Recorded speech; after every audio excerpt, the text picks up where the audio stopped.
Влажноста на воздухот ја дехидратира зилката под пластеници. Експертите апелираат земјоделците да бидат внимателни и навреме да го вентилираат просторот под фолиите. Има збрчкување на листот. Ова збрчкување на листот не е како последица од напад на инсекти, значи нема никаков трипс, нема никаква скриена невидлива листна вошка, него е како резултат од преголемата влага во воздухот, особено кај поновите најлони, каде што нема така испарување на губење во атмосферата на водената парија, на влажноста на воздухот, значи растенијата не може да ја издржат ова влажност на воздухот и доаѓа до збрчкување, на почината се крути, пукат, може да пробијат болести некои. Значи, моја препорака е веќе од сабота, кога се покачува температурата, целосно да се отварат, особено фолиите, од двете страни, да може да се намали влажноста на воздухот и да се спречи овие пореметувања.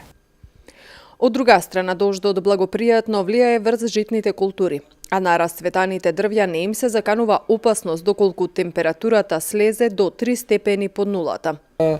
Нема некои опасности, па и во овоштарството, кај знаеме дека кај коскистото овоше, слива, праска, веќе некаде е започнато цветање на пораните, на раните сорти. И тука нема опасност, затоа што опасноста е после -2-3 степени Целзиусови. Значи, според некои согледувања научни, до -2, -3 степени Целзиусови, растенијата, кога во цвет може да цветовите да ги ја издржат ова ниска температура.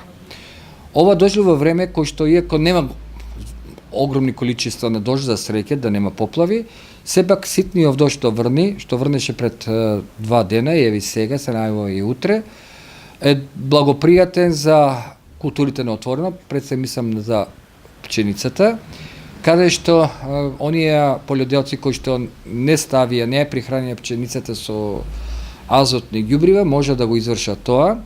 И при тоа поменувам дека во колку потребуваат уреа, 46% уреа, ради својата форма да внимават, таа треба целосно да се стопи, да се во почвата аплицира, значи да дојде во почвата да падне, значи треба да има поголеми количина на дожд со урејата, значи подобро е да се употреби кан или слаба шалитра.